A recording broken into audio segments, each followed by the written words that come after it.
વડોદરાના માંજલપુર વિસ્તારમાં ચોરીના બનાવમાં વધારો, સાઈબાબા મંદિરની દાનપેટી ચોરાઈ। વડોદરા શહેરના માંજલપુર વિસ્તારમાં ચોરીના બનાવમાં વધારો જોવા મળી રહ્યો છે।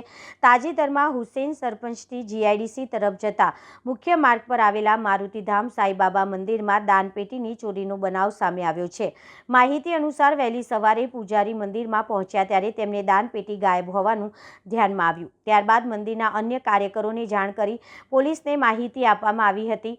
જણાવ્યા મુજબ મંદિરની દાનપેટી દર 6 મહિને એકવાર ખોલવામાં આવે છે અને તેમાં અંદાજિત 1 લાખ રૂપિયા જેટલી રકમ જમા થતી હોય છે।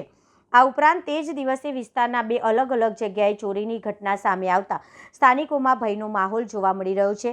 બંને બનાવને લઈને માંજલપુર પોલીસ સ્ટેશનમાં ફરિયાદ નોંધવામાં આવી છે। ચોરીના વધતા બનાવને લઈને સ્થાનિકોએ પોલીસ પેટ્રોલિંગ પર સવાલો ઉઠાવ્યા છે અને વિસ્તારના પેટ્રોલિંગ વધારવાની માંગ કરી છે। ઘટનાને લઈને પોલીસ હરકતમાં આવી ગઈ છે અને આસપાસના સીસીટીવી ફૂટેજની તપાસ શરૂ કરવામાં આવી છે। હવે જોવાનું એ રહ્યું કે પોલીસ આ બનાવમાં સંડોવાયેલા આરોપીઓને ક્યારે સુધીમાં ઝડપી પાડે છે।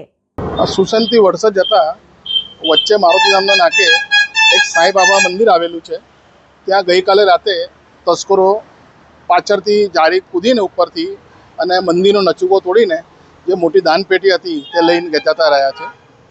કોઈ અન્ય નુકસાન મંદિરમાં કરવામાં આવ્યું છે? કોઈ ના, મંદિરમાં અન્ય નુકસાન તો થયું નથી, પણ જે દરવાજાનો નચુકો તોડી નાખ્યો છે પ્લસ જે અમારી દાનપેટી 6 મહિનાની હતી અને દર વર્ષ 6 મહિના અમે દાનપેટી ખોલીએ છીએ।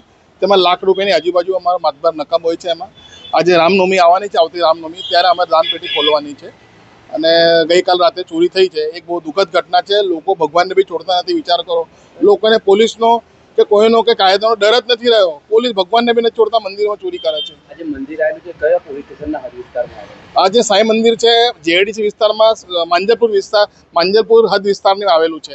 ચોરીની જાણ જ્યારે થઈ તમે પોલીસને જાણ કરવામાં આવી? હા, જ્યારે સવારે પૂજારી આરતી કરવા આવ્યો સવારે મંદિર ખોલીને તો ખબર પડી કે આ નચુકો તૂટેલો છે। તો તાત્કાલિક જે મંદિરના જે કાર્યકર્તા બધાને ભેગા કર્યા અને પોલીસ બોલાવી। પોલીસ આવી હતી, પોલીસ બી બધું કાર્યવાહી કરીને ગઈ છે એમને। આશરે જે 6 મહિને દાનપેટી ખોલવામાં આવે છે કેટલી રકમ હોય છે? એમાં 1.25 લાખ, 80,000, 90 લાખની આજુ આટલી રકમ હોય છે એમાં। શું માંગ છે?